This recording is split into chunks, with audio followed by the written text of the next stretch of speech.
I'm back. It wasn't showing my video for some reason.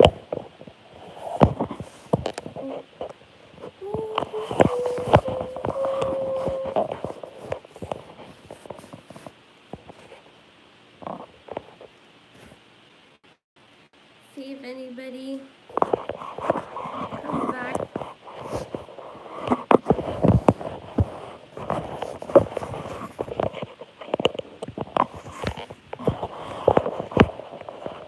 Hey, person.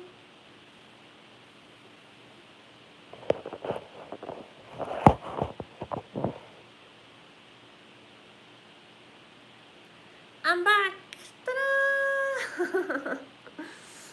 My phone overheated. I reopened the live stream, but I guess you guys weren't seeing me. I could see the comments, but I don't think you guys were seeing me at the end. My phone overheated.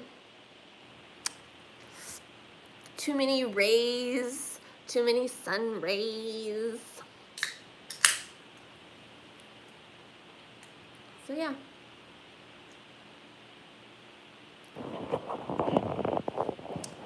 No, you were gone for like 5 or more minutes. Oh, sorry about that. Yeah, I had to put my phone in the freezer. I had to cool it down. But then I came back on my stream and it looked like I was back, but you guys were saying you couldn't see anything, so I had to stop it. So yeah.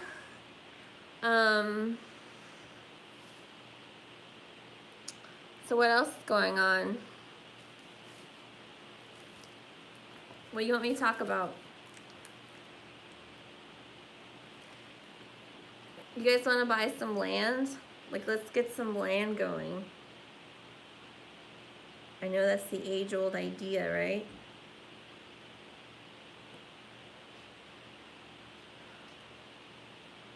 What else? What else? 148.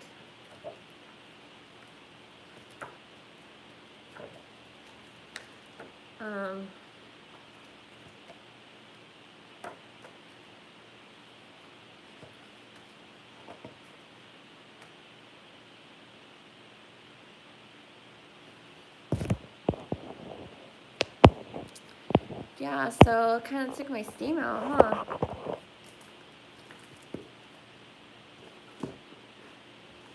Do you guys watch Alex Jones?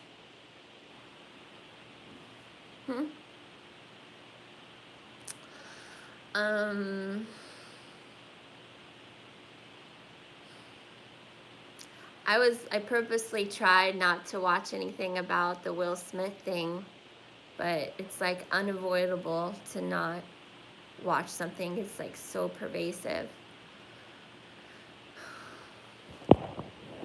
Haven't in a while. Yeah, start watching Alex Jones again. You have to, it's after, like, usually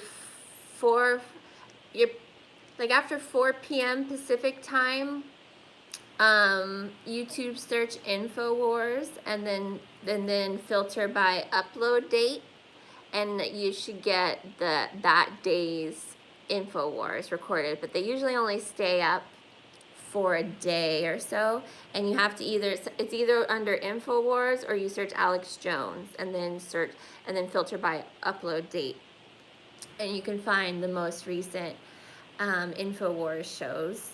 The first hour and a half is really the only worthwhile parts, and then I fast forward through like the when he puts the InfoWars store up stuff. Hi, imbued Keyblade. Howdy. Wow, we just talked about Will Smith being a distraction. Where are you? I haven't seen you before. Are you from Texas? Texans say howdy.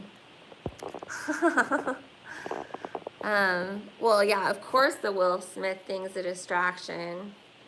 It's so gross too, because Will Smith is like so gay, like so obviously gay. So it's like that whole marriage is a sham. everything's a sham, and they're all trannies, like they're all trans. I have to say trains. They're all trains. Yeah. Just moved from Hawaii to North Carolina. Wow, how do you like it? I would love to live in Hawaii. My mom lives in North Carolina. She moved, my mom and my little sisters moved from, and my stepdad moved from California to North Carolina.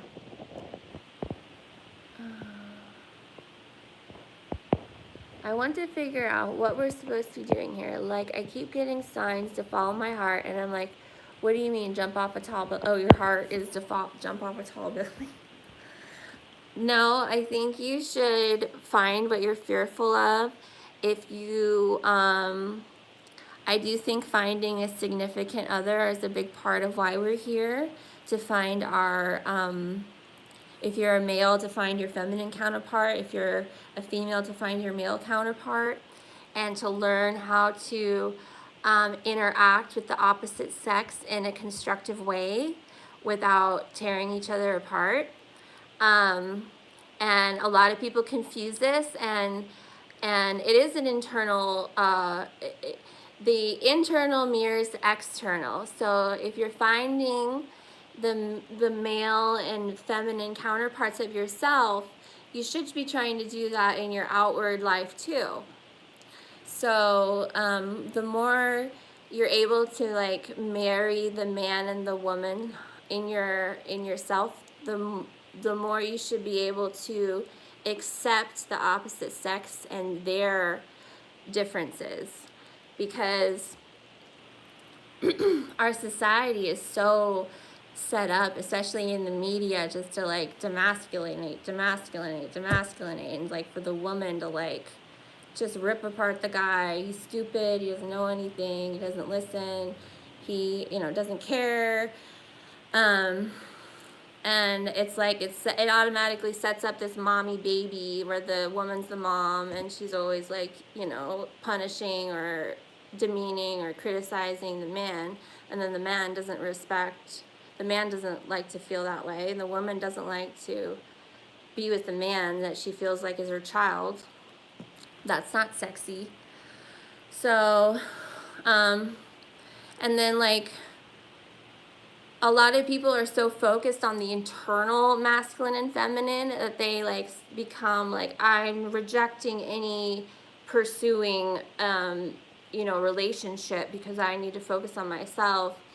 But like, we are male and female, like we are sexual beings. And if you're purposely starving yourself of that, it's a big part of what you're supposed to be doing here. Like, that's like the milk and honey of life, is to enjoy your body and to be able to explore the male and female sex, and like the harmony that can be achieved, both the internal and the external. And nobody is like having sex right now. Nobody is like it doesn't seem like that's a big goal. For a while,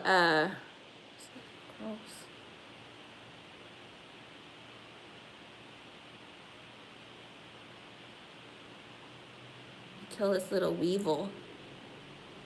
Look, I'm a killer. I killed a weevil with my fingernail. He's dead. Is that a sin? Do I need to repent?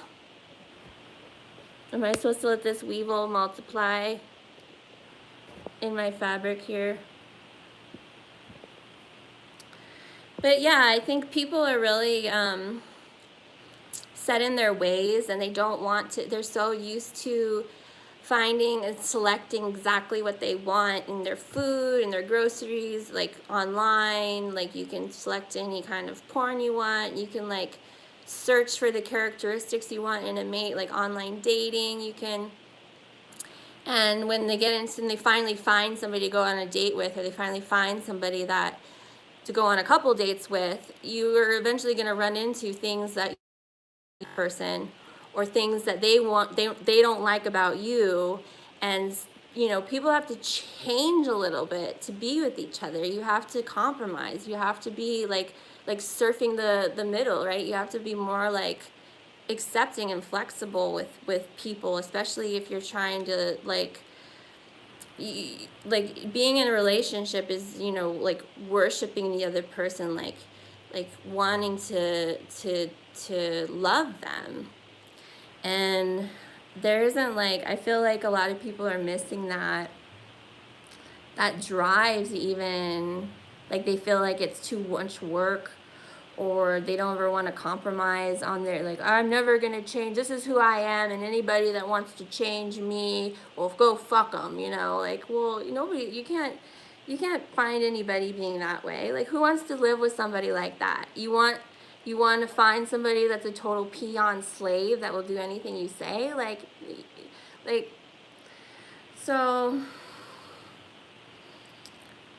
so yeah, and it's not to say like you have to find somebody to complete you, or, you know, there's a perfect person there for you. I think you can really find a lot of people and learn to live with them harmoniously and learn to enjoy each other's bodies. And it's really fun.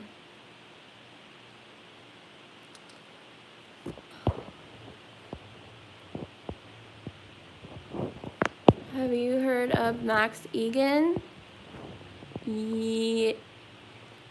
Wait, Max Spires is the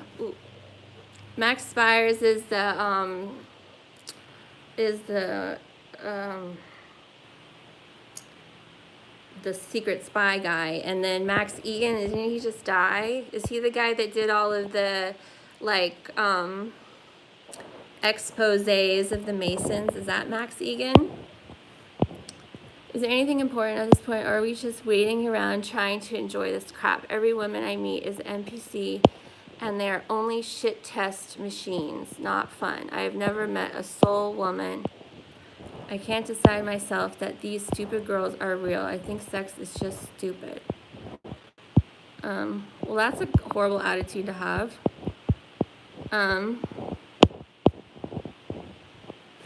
Yeah. Well, you know, wooing a woman is hard. And if you're picking the wrong women, you know, certain women want certain things. And if they want money and fancy restaurants, well, they're probably going to be superficial in other areas of their life too, and difficult to please in other parts of their life too. Maybe you have to compromise on who you're picking. Maybe you're only picking blondes, or I'm only going to date a girl that's 5'6" or taller, or I'm only going to date half Asian girls, or I'm only going to date girls that believe in Jesus or whatever. Like, maybe you need to open your options and seek out different people that you might click with in ways you never thought.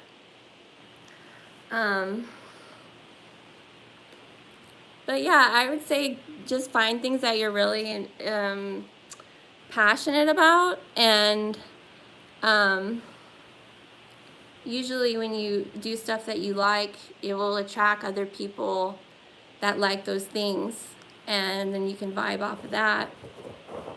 But like, I think it's a really good task to ask yourself how lovable you are, because so many people are like, they demand their other significant other be a certain way, or, you know, you need to do this to show me you love me. And it's like, how lovable are you? Like, are you being a lovable person? Are you easy to love? Like, are you available to love? Like, are you on dates? Are girls asking you questions and you're like, I don't want to talk about that? Like, you know, maybe there's walls that are being put up, because a lot of people aren't lovable. Like, they you know, get into relationships and they just act like, you know, nasty, or they, you know, they want certain things from that person, and if the person doesn't perform, well, then they're dead to them. It's like, well, how can you expect that person to give you what you want when you're not even being a lovable person yourself? Like, why would somebody want to give you anything if you're being a dickhead, or you're being nasty, or if you're being, you're not answering questions, or maybe you're not asking questions? You know, like, you have to ask questions. You have to get to know somebody, see what they're interested in. It is really hard. But if you're not open, then you're not going to find people that are open to you. It's kind of one of those energy things. Hi, always. Hey, Scarlet Spider. Relationships can work, buddy. I've seen them work with my very eyes, but they're not for everyone. I feel like we ought to be more patient about these things too. Yeah, I agree. Patience is good. Trying not to force things to fit into some kind of mold. Like, some people are like, oh, I know by the first date if I like somebody, or oh, I only sleep with somebody after 5 dates, or like, oh, I don't kiss somebody on the first date. Like, where do these rules come from? Like, you have to evaluate if you're putting these weird, old-timey, maybe things from your parents, you know, because with the internet, we get really emotionally connected with somebody before we meet them nowadays. And then when we meet them, like, we have built all of these like fantasies about how they should be in person, and oh, when I meet them, they're gonna act this way and sweep me off my feet, or, and then we actually are presented with them and they don't fit this constructed image that we have of them, and then we're like angry at them, or we're like so disappointed that they have lied to us, like they catfished me. I was like, well, no, maybe you just constructed this fantasy of this person, and you're not giving them a chance to like actually show you their real self in real life, that it hasn't been edited through the screen. Because, you know, we can really edit what we say, especially in text messages. We can, you know, want to say something off the, you know, off our heart, and then say, oh, don't send, let me erase. I'm going to retype it this way. So, yeah, I think patience is a really good advice, and just to like let people be who they are.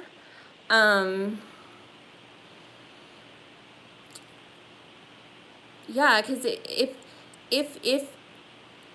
if you let somebody be who they are, and then they do something that bothers you, you can say like, hey, like, what you did just bothers me, and see how they respond. If they say, well, go fuck yourself, well, then obviously the relationship's not meant for you. But if they go, oh, I'm sorry, like, I'm gonna try to not do that around you anymore, well, there you go. Like, that's how relationships work. Is it a compromise? You have to like communicate, like, oh, hey, that wasn't really cool how you said that just now.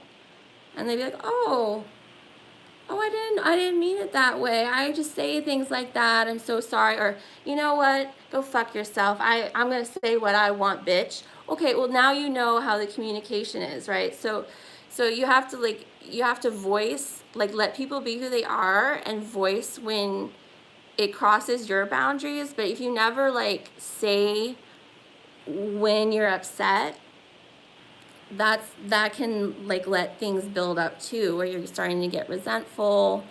Because a lot of people, when you say something like that bothers you, they'll want to change for you, and that's okay. That's what you're supposed to do in a relationship. You're supposed to make little compromises. It's like the mentality of people like, I shouldn't have to change anything about myself to be with somebody. It's like, well, that doesn't, you have to change things about yourself. Like, you know, like, it's just the way things are. You don't act the same by yourself in your house than you do when there's somebody there. Oh, hey, Holly. Oh, yeah, I'm just kind of talking all over the place right now. It's just not fun, though, that what I'm saying. Yeah, you can do it, but it doesn't mean it's fun.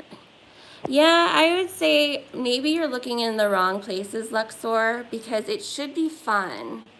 Like, if you're talking to women, it should be fun for you. Like, you should be flirting and like inspiring each other. And like if you're like feeling like you're having to spit game and like lie or like convince or like lure or like, you know, have to play games with women, then those aren't the women that maybe you should be pursuing. I don't know. That might be the case. I, for one, do love being single and being alone, but who knows what the future holds. Yeah, I'm very good at figuring out a woman's character. NPCs are easy to predict. There are transposable patterns in them that once you see them, it makes obvious that they're just vampires. Yeah, and also there are people too that are running programs, and especially when you get into stressful situations, like first dates or, you know, meeting somebody the first time. Sometimes we can slip into old patterns, or like, you know, like old, you know, like it can be easy to, you know, say you were chatting with a girl online or texting, and then you know, things are flowing, and then it's the first date and she gets really nervous and she's just like is asking like, oh, what's your favorite color? You know, like maybe she like slips back into some, you know, really NPC type, this is how you have a conversation on a first date. And it could just be because, you know, you're stressed out and you just run programs when you don't know what to do. Like when you, so yeah, maybe just be more of an observer and just sit back and like just let the person tell you. Like a lot of times I found, because part of my awakening process when I discovered that I was like the incarnate of Aphrodite, I was dating a lot and working in medicine, and I was really studying how to be feminine. I was researching like feminine help sites about finding the right men that you want, because I was like not picking the men that that were successful, like for me in a relationship, not like financially, but it seemed like I kept picking like the same guy, you know, and I wanted it to be a certain way, but I kind of like, well, maybe it's me. Maybe I'm like too masculine. I'm, you know, have this job. I'm pretty much everybody I date, I make more money than them. You know, I like do interviews with strangers all day, like medical, you know, when you see a patient, you're doing like an interview. So it's like I've had like 20 first dates in a day with patients, and then I would go on an actual first date with a guy that I had been chatting with online, and I'd be in that like interview mode still from work. And yeah, I'd find a lot about the guy and I'd be steering the conversation, but I think in a way, you know, I was like way too masculine. Like I wasn't that feminine, receptive energy. And I found that once I started just being more quiet and more just kind of observing, and stop trying to like fix things and stop trying to like steer the conversation, because that was a masculine trait. When I gave the man the chance to do that, then that was when I found the more masculine men that I would really wanted, because I wanted a masculine man, but I wasn't projecting that energy. I was kind of only selecting for guys that would accept my masculine energy. So I don't really know where I was going with that, but yeah, if you want a really feminine woman, then in the conversation you should be driving the conversation and asking her questions, right? If you really want a feminine woman and she's the one that's having to ask you all the questions and steer the conversation, well, then that's already like a mismatch, and you're not really showing up as the, like, if you want to be the woman to be a little bit more of the driving seat, sure, like that's a lot of relationships work like that. But yeah, I maybe look at things like that a little bit differently. Yeah, it's hard.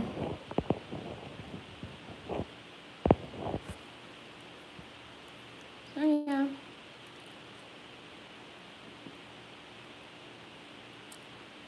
But I found the best way to find people that really respect you is to show yourself on YouTube. If you show yourself on YouTube and start making videos about yourself, you'll eventually get people that want to see you and want to be involved in your life. And maybe a woman will pop up that way that's really good looking, that likes to watch what you like to watch, and is interested in all the things you're interested in.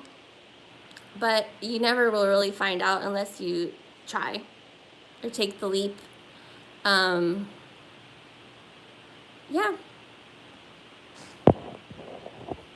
There's not everybody's a right fit. Hi, T. The world hates you. If you were part of the world would be fond of what is in its own, but because you're not of the world hates you. Yeah, but if you were always comfortable, if you were given everything you desired, would you grow?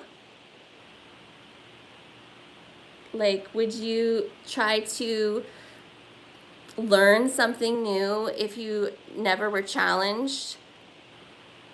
Excuse me, maybe the nature of us growing and learning is, some people actually have this saying, like, seek discomfort. Like, I don't really like that notion, but it is in that facet to move away from being comfortable to try something new. And that's where the exciting stuff happens. But yeah, it has to be a mixture. Like, nothing exciting is going to happen if you never venture out. But if you never venture out, then nothing bad will maybe never happen. So it's like this notion of safety, but you can be in your box forever. Like, eventually you're going to get bored. Yep, and you'll meet other people that say you're insane making videos and venture. Yeah. Yeah, lots of people say you're insane. Not you, but the people have called me crazy. Does growth equal joy and fun? Well, joy and fun is the perspective, and that's up to you. So if you want to be a poopy pants with everything you do, you're going to have a bad time. If you show up to the party knowing you're going to have a bad time, you probably will have a bad time. So, yeah. You have to sit in your mental asylum cell, stare at the padded walls, and think that they're nice, fluffy clouds, and just imagine you're in the safest area ever, and yeah.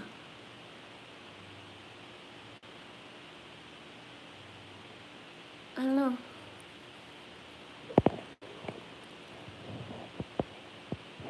Yeah. I don't know. It's like a fine line of, it's not being delusional, but I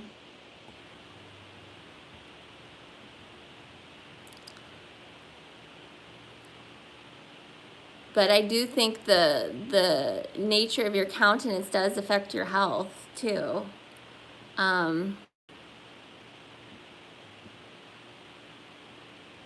But yeah, I don't know. I hope you feel better soon. I enjoy things, but not NPCs. I enjoy music and art and nature and stuff. Good. Maybe you should start posting videos of your hikes and stuff with your music. Start doing that, and I'll share them. And then you'll start getting some people that, like a following.